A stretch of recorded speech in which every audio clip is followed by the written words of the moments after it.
You ever walk into a place expecting it to be empty, quiet, and instead you get hit with a moment that knocks the air right out of you?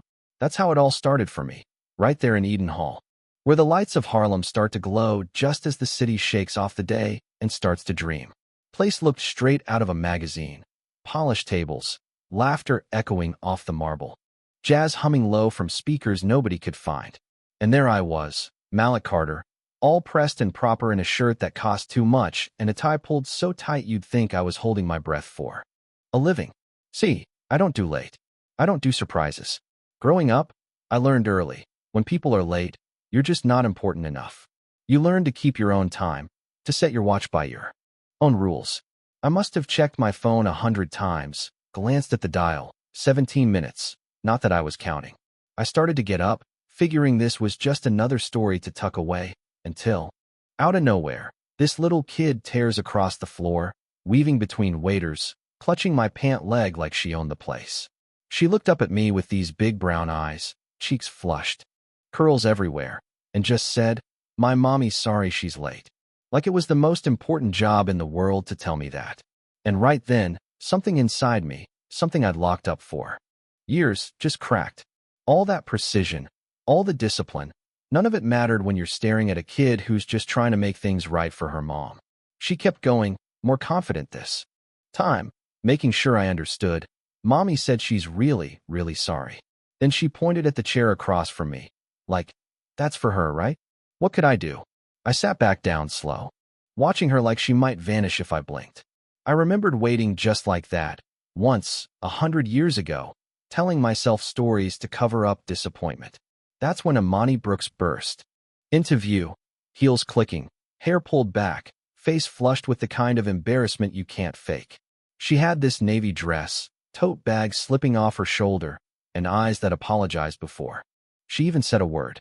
"I'm so sorry," she said, gathering her daughter in her arms. The little one grinned. Mission accomplished. "I did it, Mommy." Imani shook my hand. Firm, no nonsense. Imani Brooks. She didn't act like she knew my name, even though I could tell she did. Some people would make a thing of it, but she didn't. Nia, the little girl, piped up, "Sorry, Mr. Malik." And just like that, I was done being annoyed. The maitre d' hovered, probably worried we'd leave, but I waved him off. We were staying. I watched the way Imani settled her daughter, smoothed her hair, every move unhurried, full of care. She apologized again, softer now. Turns out she'd stopped to help a man who'd collapsed near the subway. No drama, just fact. She helped because someone needed it. Most people, she shrugged, just assume someone else will. And that, right there, was my first surprise of the night. We got through the small talk, awkward at first, where we lived, what we did, until Nia started chattering about grilled cheese and clouds shaped like elephants, and something about the night loosened up. I wasn't running my usual mental checklist. For the first time in forever, I was just there, not trying to measure or control anything. Then the twist.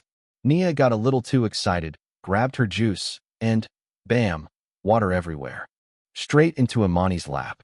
She scrambled, apologizing, but I'd already reached for my handkerchief. Yeah, old school, I know. Dabbing her dress, I realized the world had gone quiet around us. She looked at me, really looked, and said, "You're not what I expected." I handed her the cloth, felt myself actually smile. I'm not most men. And for once, I believed it. After that, everything softened.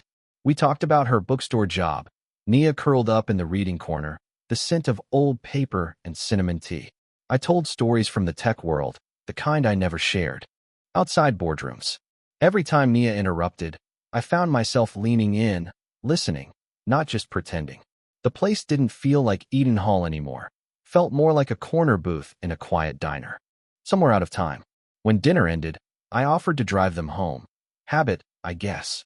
But Imani just smiled. "We take the bus. Nia loves it. No shame, no apology. Just the way things were." We walked to the bus stop together.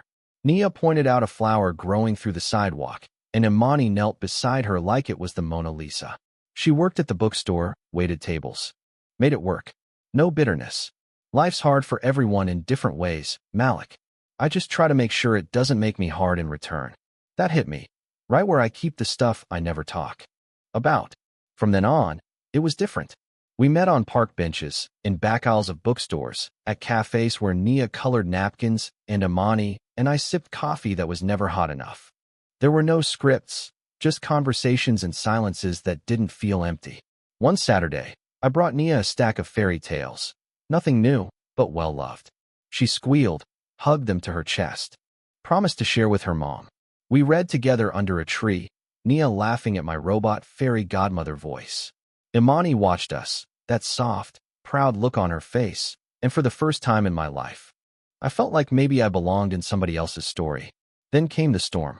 One morning, Imani's phone exploded with messages. Paparazzi shots, grainy photos of us at the bookstore. Crossing the street, her hand on my arm. Gossip sites ran wild, calling her a gold digger, calling me a charity case. The world did what it does best, twisted kindness into suspicion, turned privacy into a headline. When I showed up at her door that night, she was ready, not angry, just steady. Did you know this would happen? I couldn't lie. I knew it was possible, but I hadn't wanted to scare her off. So, you let me walk into it blind, she said. I didn't want this either, not like this. She told me to leave. Nia called out from the hallway. Her voice so small it hurt. I walked away. 3 days passed. No calls, no texts, just silence that pressed in on all sides. But you know how some things just pull you back? I couldn't stay gone. Showed up at her door with ramen noodles and cheap popcorn, nothing fancy. Nia gave me back my handkerchief, folded neat. Can you stay this time? She asked. Imani didn't try to hide the tears. I told her, I don't care what the headlines say. I care about what you think when I knock on this door. I care about her smile when I show up. I care that you feel seen. She laughed, messy, honest, and let me in. We ate ramen, watched cartoons, and little by little, the quiet in her apartment turned warm again. We found our new rhythm, Sunday mornings with cinnamon rolls. Walks in the park, Nia drawing stick figures with chalk, labeling us my family. I knelt beside her, asked Imani, can I stay? For every late moment in your life. She looked at me, cupped my face, said, of course, you can stay for the rest. Nia cheered, demanded pancakes every Saturday. I promised I'd flip them myself. We never talked about what came next, weddings, titles, what the world might say. We didn't need to. Sometimes love just shows up and stays. No fireworks, no grand declarations. Just a choice, every day, to be there, to keep showing up, to stay through the worst and the best. So let me ask you, what do you think? When the world tries to tell you who belongs together, who deserves a happy ending, do you let them decide? Or do you write your own story, one late arrival at a time? Tell me below, because sometimes the messiest, most unexpected families are the ones that last.